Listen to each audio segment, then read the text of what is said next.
Charlie, old man, you don't mind if I sit here, do you, boy? Oh, well, where was I? Oh, yes, Jack Brewer. He walks across the floor to me, and with an intense voice, a voice absolutely shaking with intensity, he sidles up to me and he whispers. He's got the most miserable habit of whispering a sotto voce so that everyone in the world can hear him. Anyway, he says to me, Jim, I've got to scrape up $250,000, and you're the only one that can handle it for me. Now, this is Brewer speaking to me. $250,000, mind you. And I am supposed to scrape it up for him. I mean, I am supposed to scrape it up as if it were some kind of residue that could literally be scooped off of. Is the wager I have in mind legal? No wager is legal in this state. Well, is it against the law then? Anything criminal in it? I don't see anything criminal in it, no. Alfred, that is exactly what I wanted to hear from you. Franklin.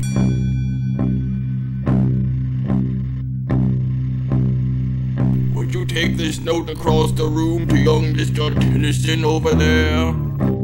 Archie. You tell him it's from me.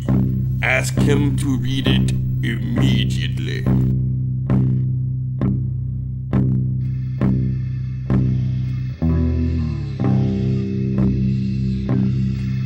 The note that this man is carrying across a club room is in the form of a proposed wager.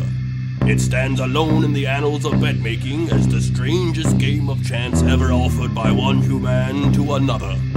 In just a moment, we'll see the terms of the wager and what young Mr. Tennyson does about it. And in the process, we'll witness all parties in a wheel of chance in a very bizarre casino. 78 years past. The happiness bomb. We will afflict you with it immediately after these words from our sponsor. Leave your thirst for oats and how, leave your milk up in the cow. What shall you do? I know, I know.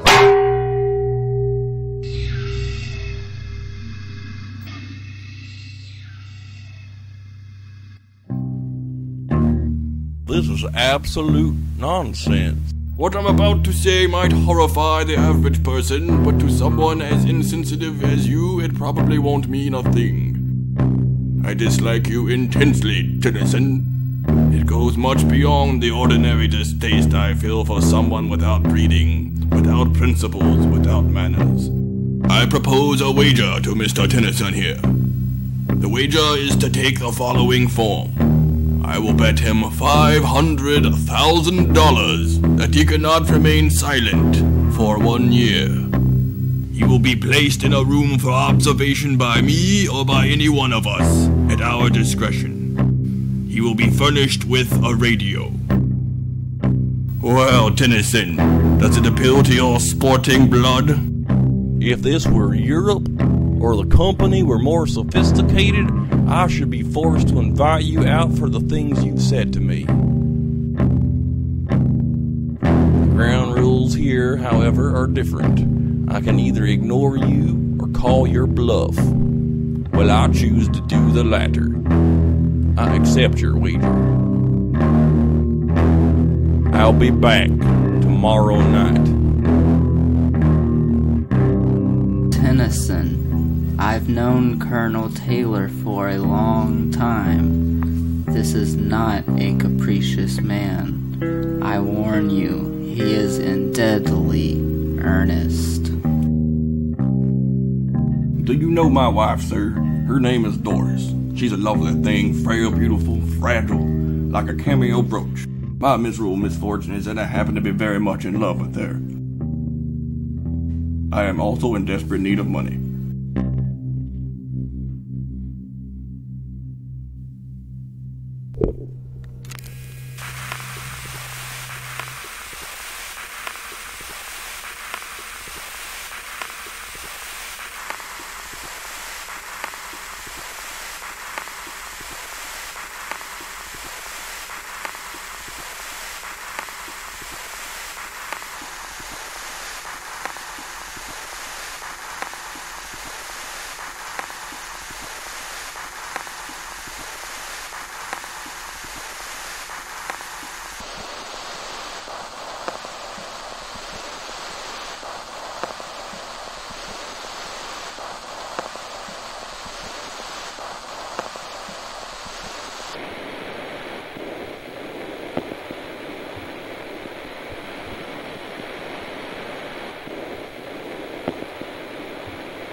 Hello, Tennyson. Through these 12 long and quiet months, my mind has been changing. I am sorry I took from you your voice, my friend. Truly, talk is the cheese which binds together our human casserole. From this day forward, let us no longer be fucktards, but let us be make-love-tards. Tennyson, here is your check for $500,000. Tennyson, you can talk anything you want.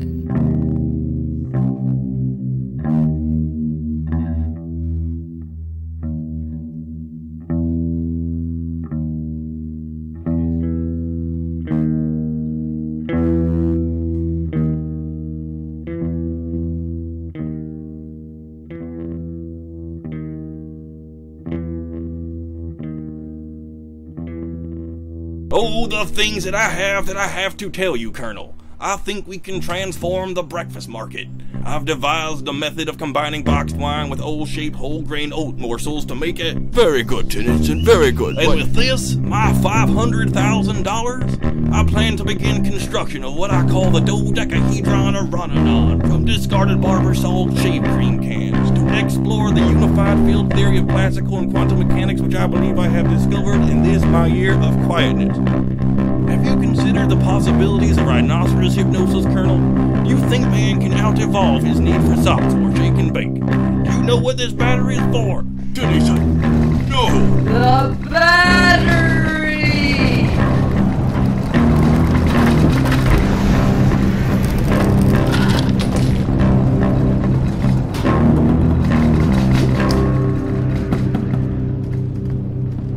At long last, I am awake again. Now be quiet.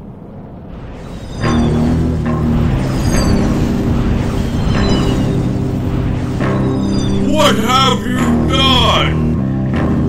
Didn't you read the club manual?